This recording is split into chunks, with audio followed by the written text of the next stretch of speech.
Okay, hello everyone. Thank you for coming. Are there any outstanding questions we have not addressed?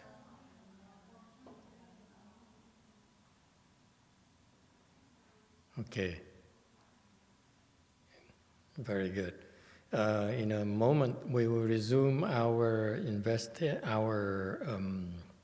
video of Master Heng Lai, who is, to me, one of the rare Chan monks, and he's white, which is even more rare. It's a double rarity, if you will. What he has in common with us is the fact that very simple-minded. He only wants to cultivate and build temples. He's not really interested in money or fame and that kind of thing.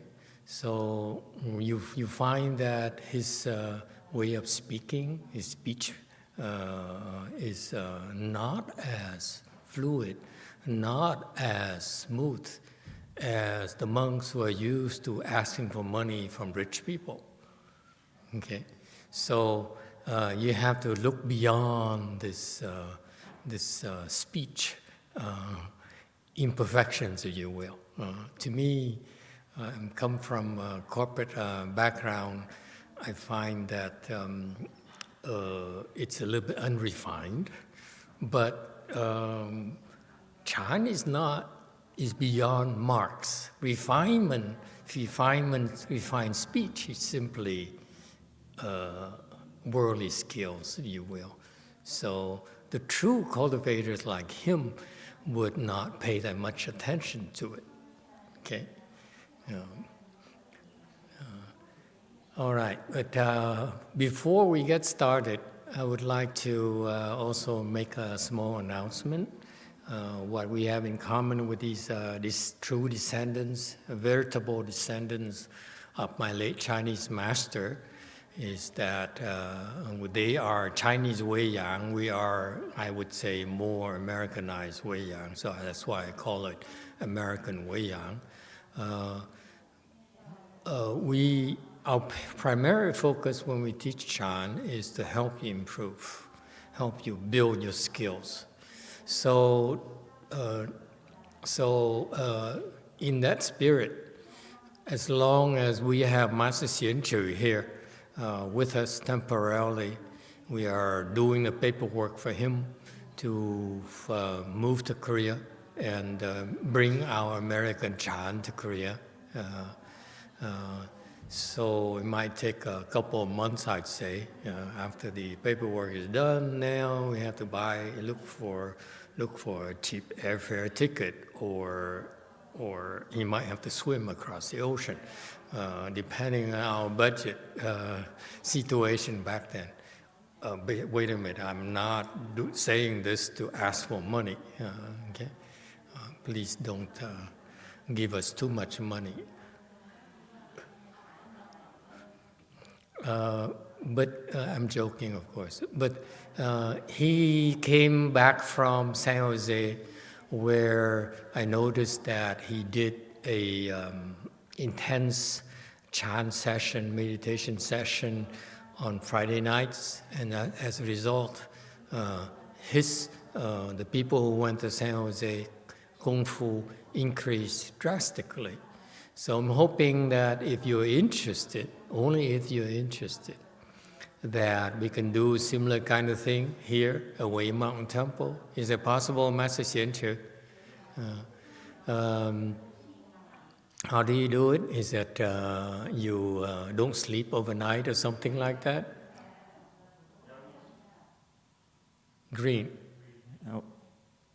Yeah, I think when we try to utilize the mantra session on Saturday, then before the meditation, and we continue to sit afterwards. You see, he too is not that polished in speaking, which is a real detriment for poor monks like us. Unlike them people, they're very rich. They have temples, they have money, they have disciples, they have food, lots of rice, and Chinese noodles, and land. You know how much land they have? Thousands of acres.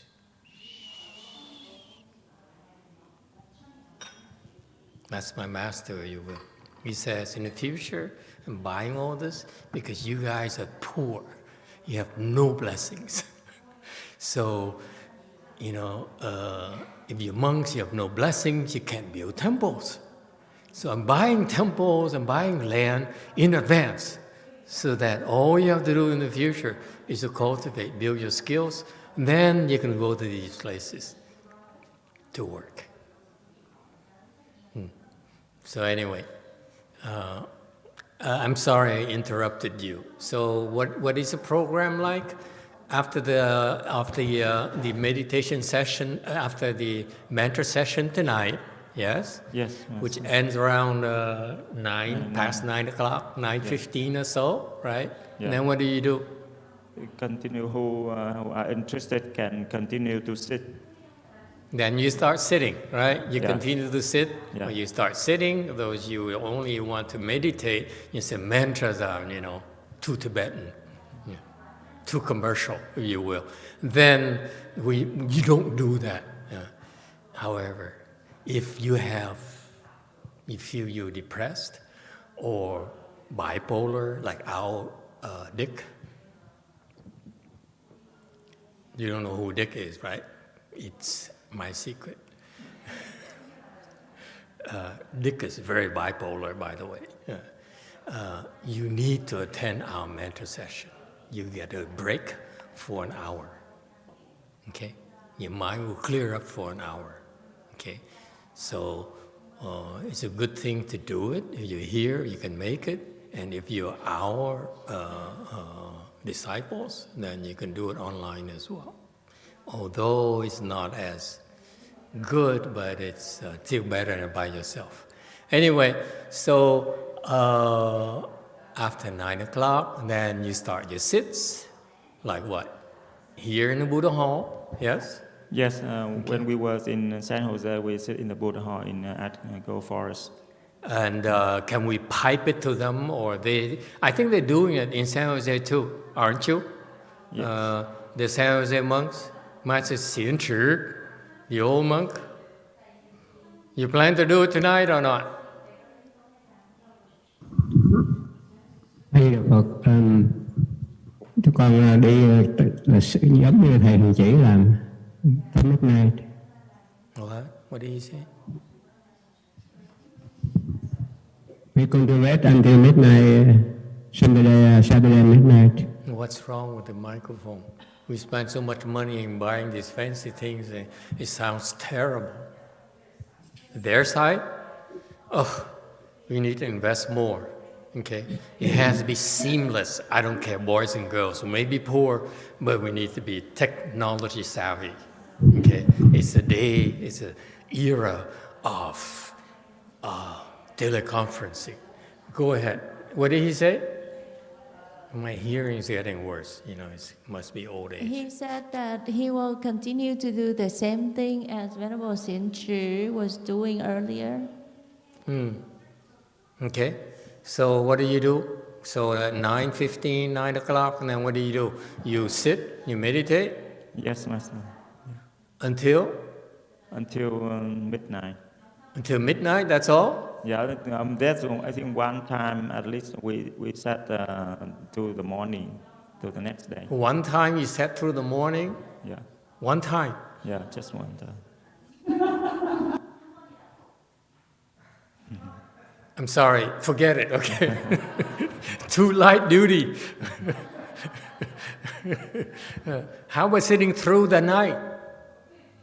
Yeah, that's what I said. One time we sit through the night to the morning. Why don't you sit from 9 until 5? Okay? Yeah, that time we have to do the ceremony, morning ceremony, so we forget morning ceremony. Yeah. Okay. 9 to 4. How's that? Yeah. If I say forget morning ceremony, my boys and girls are very lazy. They say, oh, Master, allow me not to skip ceremonies from now on. 4. 9 to 4. Yes. Okay? Let's do that. And then you get up and do morning ceremony. And then you do the mantra, and then the hands and eyes, and then you go have breakfast. And you catch a few wings here and there. And you still have the afternoon to recover. So, and no excuse. So you say, I have to go to work. You guys do extreme. Don't be such a wimp. Okay? And if you're interested, it's going to do you a ton of good. Okay? And since we are the true cultivators, we do it more often, then the San Jose people might improve a little bit more. It's hard work. You want to improve, you have to work hard. No substitute for hard work. Okay? Anyway, any questions? Yes. Master, can people online join the 42 session as well? Only our disciples. Okay. Okay, because I know a lot of people, especially internet people, like to gather internet information and practice on their own. It's not recommended. You do that, you get in big trouble. In particular, a lot of Vietnamese Buddhist disciples follow these Vietnamese ex-disciples of Master YongHua who are not authorized to transmit the hands and eyes. I highly advise you to stop practicing because it's not doing you any good at all. Trust me. You'll be so sorry. The more you practice it, the sorrier the more grief you get, I assure you. Okay? Cut it out. Don't be greedy. If you practice mantras and your mind is greedy because you're stealing a Dharma, your teacher is stealing a Dharma to get fame and recognition, okay? To buy your loyalty when they're not authorized to transmit these secret school dharmas. Okay, they're appealing to your greed. If you practice mantras based on greed, you get nowhere and you get in big trouble. Okay, never mind about the retribution for stealing a Dharma like the hands and eyes, which is required to be transmitted before you can practice. Don't do that. Don't be that stupid. If you're that stupid, I'm sorry. You deserve what you get. Okay? Yes, so...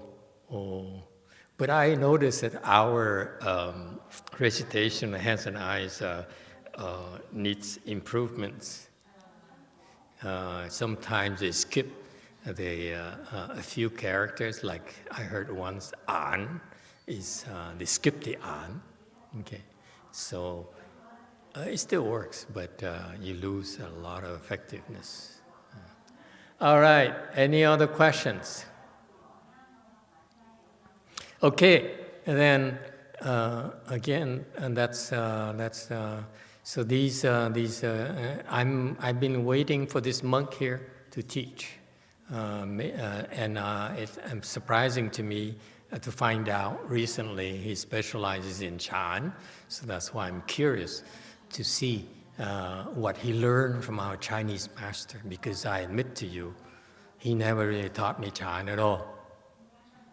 Okay, I just picked it up secondhand from reading the translation, his Chan teachings, and listening to people like him, his disciples. So that's why I'm always curious to learn from these people. They are the true descendants of the Wei Yang, Chinese Wei Yang.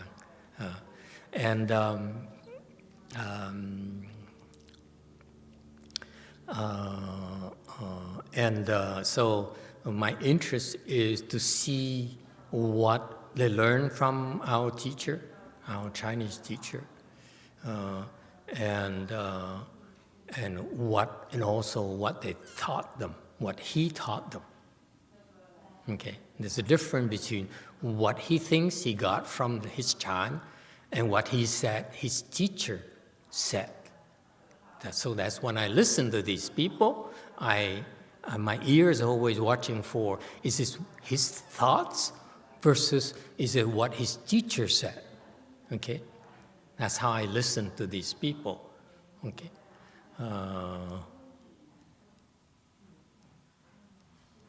All right, shall we get started? Okay, and also the funny thing is these people, unlike us, I've been teaching Chan for 15 years, this is our format: 1 hour sits, 1 hour Dharma talk. Okay, this is done on purpose. The Dharma talks is probably twice as long, if not 3 times as long as the way my master taught it. He says, when I was there, I was told to teach Chan, so we would sit for an hour, and we speak for 20 minutes, and you have 10 minutes of worth of English explanations, because you have to translate English into Chinese. So that's what I did as well. As you see, the talks are very, very short, and I, on purpose, I lengthened it to an hour, because the result is that my students improve a lot faster than theirs. So that's why we are different. We are a lot more intensive than they are. Okay? So you see, for these people, they sit and he would talk for about half an hour. And then so far, I only watched his first video. This same video, he has a few more videos, I'm told, that I haven't watched yet, and I have no time to watch them. So we might, if possible, we might watch them together in the future. But for this guy here is interesting to me, because the way that when I was there, these people prepare their speeches, so they talk, and then they leave you about 2 minutes or 5 minutes for questions. For this particular video, he had about half an hour worth of questions and answers. So to me, that's pretty daring for these people. All right? So now the first part, he basically regurgitated. The first 26 minutes is about he regurgitated what my master taught them. Now they goes into Q&A, okay? Questions from his people. We don't know how many people showed up, but I can assure you, because he doesn't actively teach, a lot of these people who came are long-time disciples of Master YongHua. So the questions should be pretty good. And it shows what these people also picked up from decades of practicing my master's Dharma. All right, so there are many, many aspects of this that kind of piqued my interest. Okay. All right, feel free to interrupt us anytime. It's an open thing, so we have no fixed format. Okay, I assure you. Okay, this is very rare to find a, excuse my racist colored comment, a white Chan monk. Okay, very rare.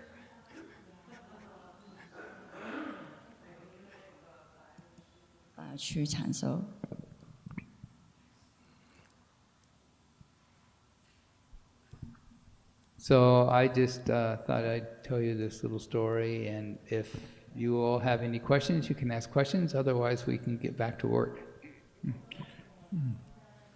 所以来法师就是想跟大家分享这个故事。你们有 Chinese 没有问题？ translation 没问 sucks, 题，我们 so 可以 it's okay. 继续打坐。 For those of you who don't understand 没问题 Chinese, it's Any okay. question? But those who understand Chinese, learn English. Okay. Emitofuo. 大佛。 Dealing with pain. I think I Can't feel like I hear. have different types of pain that have come up when I sit. Sometimes it's my knee, sometimes it's my ankle, sometimes it's like a little throb, sometimes it's really sharp, and it kind of moves around and changes as I sit. I wonder if you had anything to say about that. 这个问题是关于坐的时候很痛，有时候就是膝盖痛，有时候脚 ankle 这个痛，就是有时候会走，有时候就是好像肚就是盖一样的去痛。他请问法师怎么去处理？ Yeah, we all experience pain of various kinds from doing that. Even all these years, my legs, I don't have so much pain as they just go to sleep. And it takes me a while for all the blood to get 50 going years. again. So I hope that the Buenos don't have feel bad. compassion and give us a little time to put our Your feet legs down hurt, and get the it's blood normal. going again before we have to stand up. But when you're He's not first kidding, starting trust out, it's very difficult. And the Master used to tell us, that pain you're feeling, that's your thinking, that's your false thoughts. If you didn't have any false thoughts, you'd be able to stay in the lotus from the very first moment. 来法师说他的腿都有时候好像睡着了，所以他都没有什么感觉，他起身。但是师父以前说，就是如果你的腿痛是你的 false thinking， 你的妄念出来，所以如果你做的时候是没有什么妄念的话，你就不会觉得痛。Can I share something? Okay, feel free to make comments, agree, disagree, whatever. Okay, remember this is Chinese Chan, ours American Chan. I teach you slightly differently. It's okay to disagree. Like from my experience, because like when I first start sitting, I don't know how long you've been doing meditation, but you have to go through that process. Once you get your foot, ready, you don't really feel it, and then sometimes maybe you can do some mantra in your head, or just do some chanting, just to bring your mind away from the pain. Because like the more mind you focus on your pain, you're going to get more pain, because it's not going to help you. So you just bring your mind to focus on something else, then, you may not feel it. If it's really hurt, just put down your feet, put down your legs.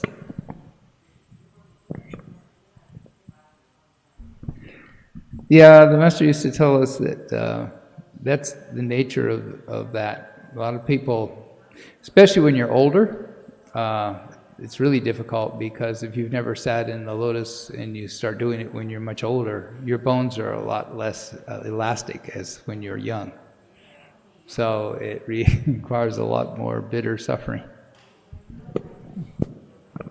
就是如果你比较年纪大的话，你的腿没有怎么的灵活，这个是真的是很痛的，所以就是慢慢来了。Shifu had these two brothers that wanted to take refuge with him, in other words, become his disciples. And they were old, they were in their 80s. And they decided their whole life that they had pretty much wasted their life and they'd like to start cultivating now at their 80s. So the Master, okay, I'll accept you as my disciple. And Shifu was pretty young then. But he says, you guys just try your best because you're already pretty old. So, just try your best. And I'll teach you how to meditate, how to sit in the lotus. And they tried that. And then he says, if your legs will be very hard to sit in the lotus because you're so old. But Just try your best. Don't, overdo it. But they were so sincere, and they wanted to end their birth, as we say, end birth and death. They wanted to wake up, that they said, we're going to withstand the pain no matter how bad it gets. 所以师父以前师父有2个兄弟，他们年纪已经比较大了，但是他们大概80岁的时候跟师父说，他有出家跟师父，然后但是师父跟他说，你年纪这么大，你做的时候一定会很痛的，你去今年去做了。So these two would sit in the lotus hour after hour, and pretty soon their knees started to swell up. That's how much suffering they were putting up with. And the master said, you really don't need to do that to yourselves. And they said, no, Shifu, we really want to break through this pain barrier. So the master said, all right, to you. And they did. They sat there, and they finally, their knees went back to normal, and they were able to sit in full lotus. And they both attained arhatship. They both woke up. They both had true enlightenment experiences. 所以他们2个很辛苦，但是他们都做那个升盘，他的膝盖已经肿起来了。然后师父说，其实你们不用这么的辛苦，但是他们因为想要留生息，所以他们就是挨过去。然后他们2个都已经成为阿罗汉，都已经成就了。So that's the stories I can remember about leg pain. 所以这个是故事关于那个腿痛。Question, yes. Last Sunday after evening ceremony, and when we start doing mantra section, Tuha start doing her sit. And in the beginning, we were about to do 2 hours, but then and then when it's come to 2 hours, say, okay, how about for half an hour, and then 2.5 hours and 3 hours. Then she break through her pain barrier. And in the end, we sat for 8 hours. And her knee got hurt and was swollen too. But then on Monday morning, she came home, and because she has to work, and then later on, she said that the swollen in her knee disappeared. It healed very quick compared to all the other time that she hurt herself. So it was her first time sit for 8 hours. Don't get any wrong ideas. She also does yoga. So we don't know what's the real reason why the swelling was reduced that quickly, in all fairness. Okay? So,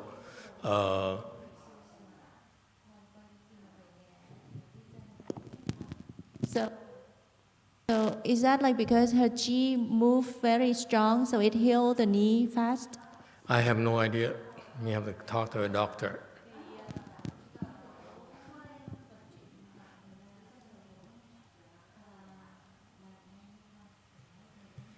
Okay. Any other question? You want medical questions? I refer you to your physician. Yes. When your physician doesn't know, then come back. Yes. So, Master, so the 2 old gentlemen in the Master Hung line talk. So, what else does it take for them to get to the arhatship besides enduring the leg pains? That's a good question. Question is this guy, Master Z, I'm going to call you Z because X is too complicated. Some of them are named XY or XX, it conveys the wrong messages. Brady, I caught you have this smirk. So Master Z says, so those two 80-year-old disciples of Master YongHua sat in full lotus, trained themselves to sit in full lotus, and they became fourth-stage arhats because they, when the knees were swollen after several hours of sitting, they reported that the Master YongHua, who told them that you don't have to put up with this. This is you old, so take it easy. You don't need to work so hard. And these old disciples, those two old men said, no, we don't have a lot of time left. That's precisely why we don't want to take it easy. So they continue.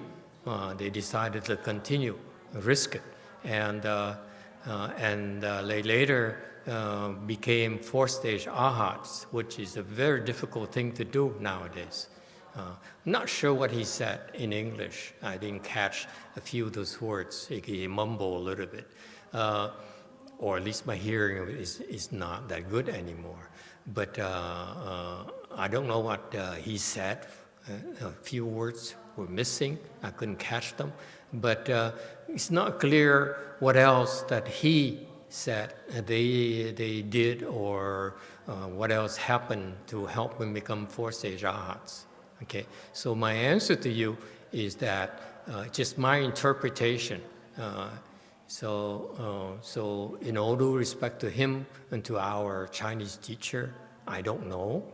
Okay, but my thinking is that let me tell you why we teach you to sit in full lotus. Full lotus is just a test. You really don't need to sit in full lotus. Okay? And I know many of you are jumping up and down and say, oh, great, now I don't sit in full lotus anymore. And that's precisely why you should be sitting in full lotus. You should sit in full lotus until you no longer are afraid to sit in full lotus. That's one of the building blocks of Chan meditation, Chinese Chan meditation, American Chan meditation. We use that full lotus as only an expedient to help you build your foundation. And the foundation is the fear, your ability to conquer your fear of pain. Pain is part of your life. Why are you so fearful? If you're afraid of leg pains, God knows what else are you afraid of. Like you're afraid of your wife. She can inflict a lot more pain than full lotus. Yes or no? You married people. Yes, huh? Especially when they divorce you, then you know what pain is like. Both monetary and emotional. Those of you who went through that experience, please confirm it for me. And husbands, yes. So you see, life is pain. Why do you live your life and be so fearful of pain? Okay? You're better than that. So let me tell you, when you practice Chan, you follow this training here, you will become a better person right there, right off the starting block. You become less and less fearful of pain until one day the pain no longer bothers you. That's how you become a fourth-stage arhat. A quicker way. Yes, you can become a fourth-stage arhat without having to conquer the pain the way we do. Okay? You don't have to. But if you do it our way, you get there a lot faster. That's what happened to these two old men, if you will. Okay? 80-year-old.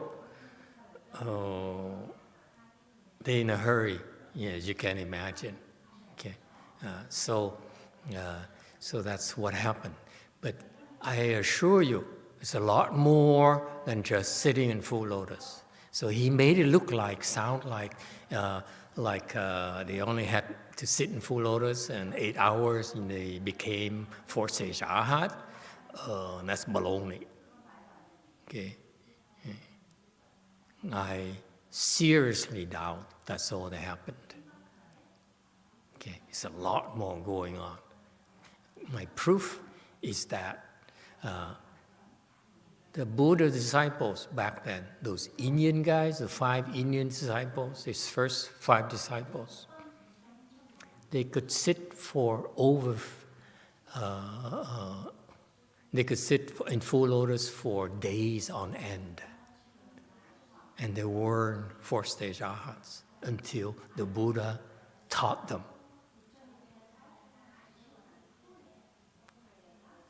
Agree or disagree? Okay? So there's a lot more going on than just full lotus. Again, I'm reminding you, full lotus is only a test for you. If you wimp, you run away.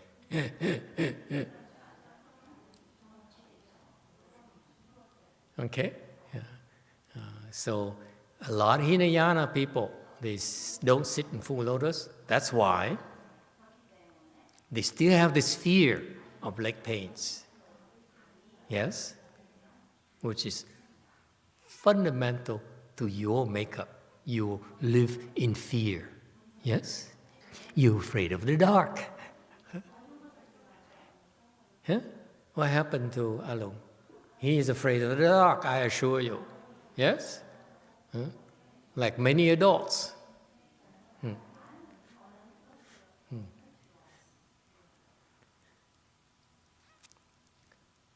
I will not tell you how afraid of the dark I was when I was younger in Vietnam, where there's no indoor plumbing at night. What do? You can imagine the rest of the story. So anyway, we live in fear. There's no need for that. All right? So the full lotus will help you overcome not just the leg pains, fear, but many types of fears. That's why we are a lot faster than Hinayana. The Hinayana, let me tell you, my friend who is a Thai Arhat, he says they have this training program that his teacher trained him, that his teacher's teacher also used a similar method to train him. They're all Arhats, and they spend 7 years to get to the one important phase, and then 3 more years, so a total of 10 years to become 4-stage Arhat. And he still is afraid of leg pains. Okay? So again, it's not necessary to sit in full lotus. However, if you sit in full lotus, it's a lot faster. I'm sure these 2 80-year-old disciples of Master YongHua did not need 10 years to reach 4-stage arhatship. I think when they died by the age of 90, I think. All right? So it's a lot more going on. I'm sure that I believe my master also taught them more than simply the full lotus. But once these 2 old men overcame the fear of pain, then they were worthy to receive further aid, further help from my Chinese master. That's what happened. If they were afraid, then part of his the training that will still have to help him resolve this fear. Okay, and by not forcing them to sit in full lotus, but there are other ways to help them overcome these fears, like the Hinayana people do. Okay, we also have many ways to do that as well. Okay, So that's what happened. So I remember when I first started teaching, there's a Vietnamese man who lost both his legs because of he had diabetes, and so he came and learned chant from me, and I started teaching him about full lotus. He was very offended. He says, "I have no legs. Why you teach about full lotus?" Anyway.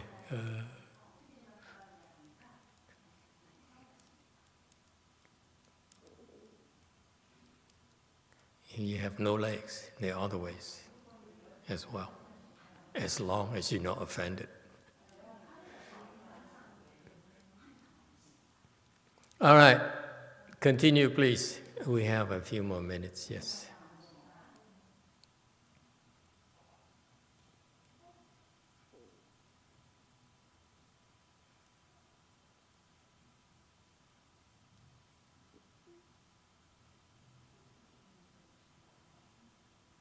He's with us today.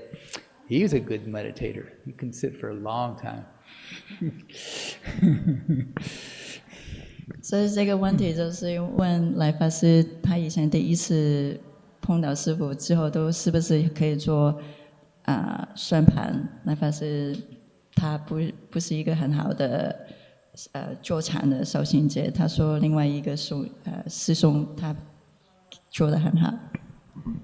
The master used to tell us, okay, you folks, we're doing these 21-hour sits. If you can sit full lotus without moving and not take your legs down for the whole hour, you won't have to get up and walk if you don't want to. You can stay in the lotus.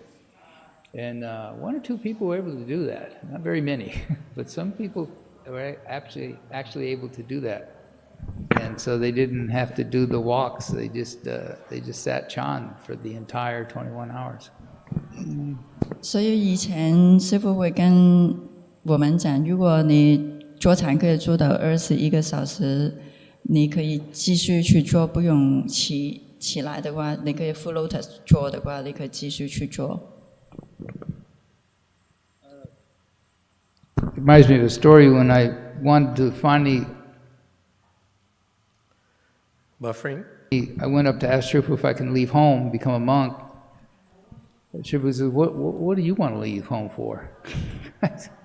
So I didn't know. I didn't think he'd ask that, so I didn't know how to answer. So he goes, then he says, you know this Shulao, this empty cloud, the last great patriarch of China. He lived to be 120 years old, but you know, for most of his life, he was not able to go into samadhi. But he told me that one time he sat for 2 weeks at a monastery in full lotus and endured the pain, which was enormous for him, because he wanted people to respect Buddhism and he wanted them to respect the Sangha. And he says, if you can have a mind like that, that's truly leaving home. 这个就是我想起以前有跟师父去家，然后师父问你为什么要去家，然后师父说有一个虚云老和尚，就是说他可以坐禅坐2个星期，如果你可以做2个星期这样子的话，你可以去家。So he finally attained, and he cultivated since he was like 8 years old. So his whole life, and he did a very heavy-duty cultivation. And he still hadn't awoken, and he was in his 50s. And he was in a monastery, and this novice was serving tea. And they had, during the Chan, a lot of times the people would be given a little tea. The people would be given a little tea, like a tea break. And it would be just real simple tea. And they hold their cup out, and usually a novice, would come around and they got a big hot pot of tea and they just pour it in your cup. And this one novice was kind of clumsy and he spilled the hot water directly on Shu Lao's hand instead of his cup, which made him drop the cup from the searing pain. And when he did, that was the straw that broke the camel's back. That woke him up. That little sound of that cup breaking on the floor was it. That he kai wu, he woke up. 所以虚云可善就是他大概他8岁的时候就已经去家了，修行了。然后到50多岁的时候，以前他们在那个念禅的时候，有时候他有一个 tea break， 就是那个喝茶的然后有一个人他不小心把那个茶杯碰到掉在地上，然后就是这一个 moment 他就开悟了。So that's why they usually call Chan sudden enlightenment school. 所以他们叫禅宗叫顿悟。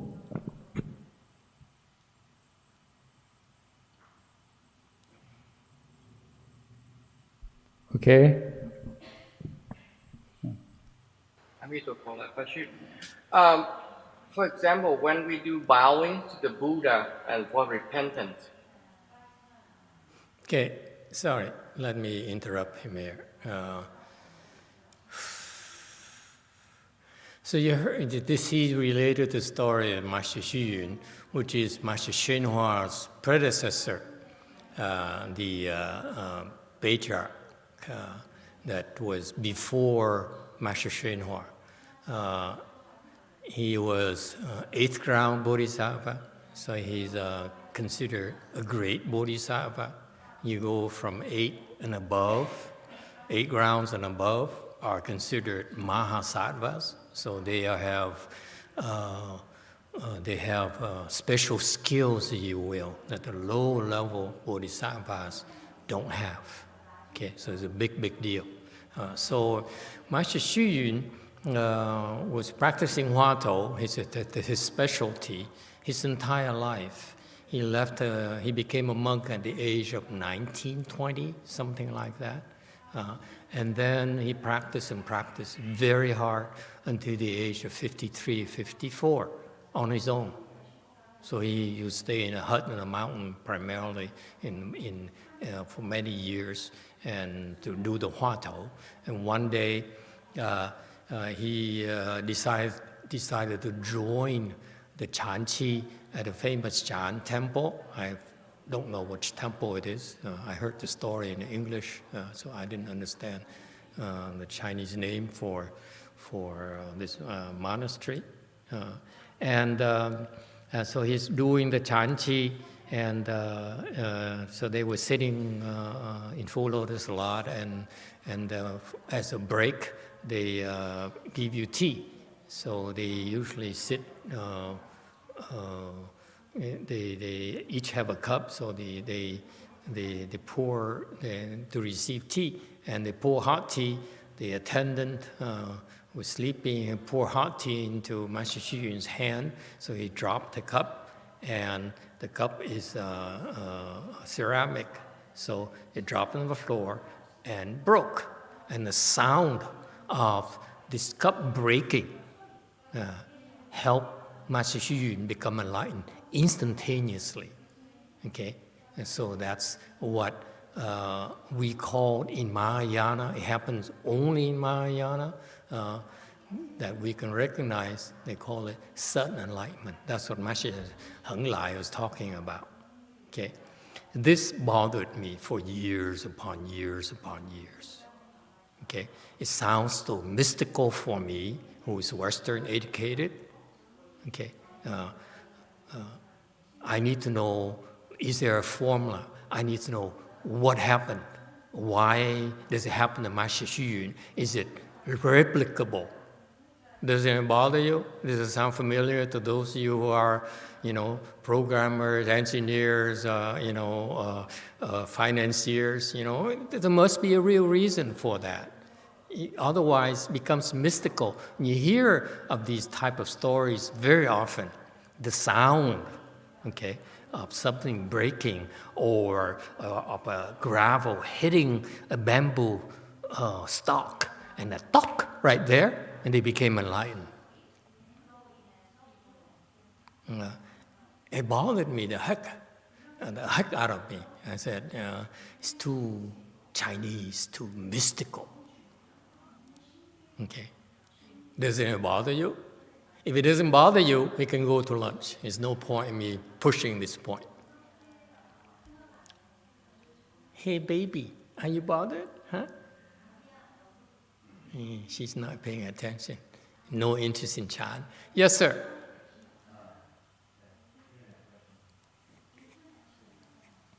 Yes. Somebody is asking if what's his name? Master YongHua's predecessor that got enlightened. Xu Yu. Yeah. Was he a bodhisattva in a previous life? In a previous life? Yeah. Absolutely. Once you reach 8th ground bodhisattva, it's lifetime after lifetime after lifetime. They never regress.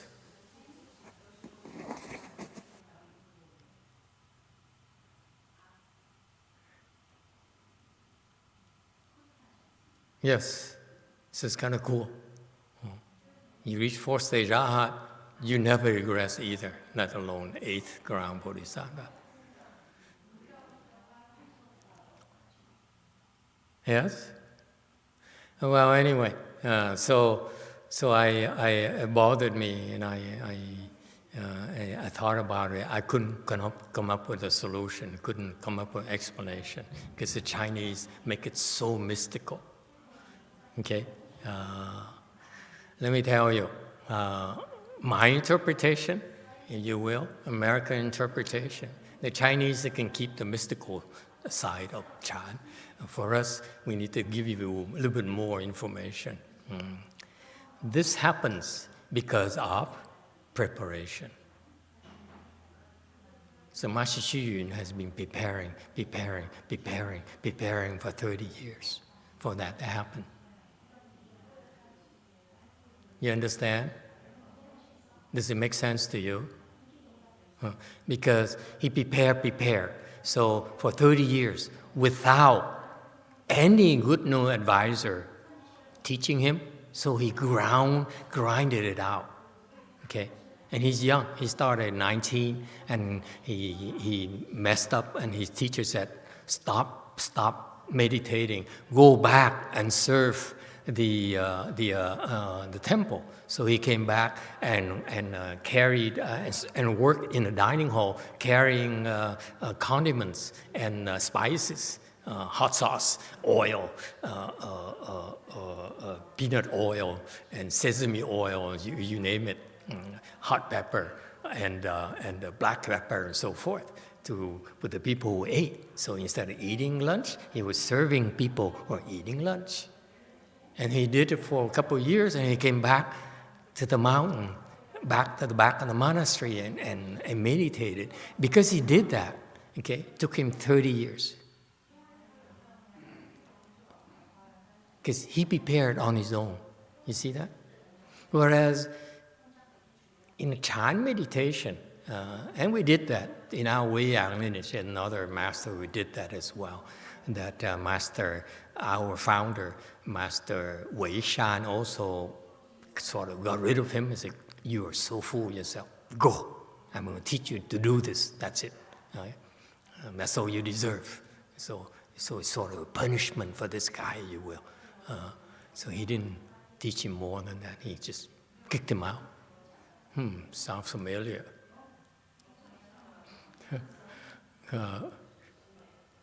I can relate to that. Yes? Green. So, Master, is that is the same as the gradual enlightenment, because it takes like a whole process for him to become enlightenment at the moment the cup broken. So is that same or different? That sound. At that very moment, he became enlightened. Is the reason for that. Okay?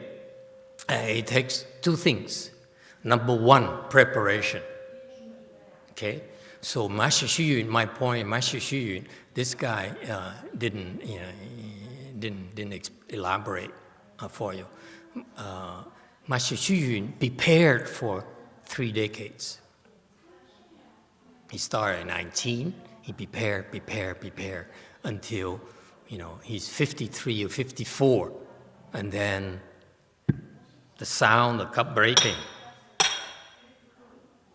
he became enlightened at that very moment. Okay, it takes preparation. Okay, and the reason he became enlightened at the sound of the breaking of the cup is another reason that it will be kept mystical. Okay, in deference to the Chinese. If the Chinese didn't explain it to you, we should respect that. There's a reason for that. We don't explain. They didn't explain to their people, and I agree with that. Okay, so it's perfectly logical why it happened. Okay, and that's why the good no advisors understand that. If you understand that, you don't need 3 decades to prepare.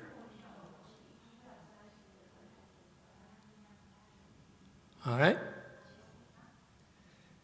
It's 11 o'clock. Shall we go have lunch? Okay, thank you everyone. See you next time.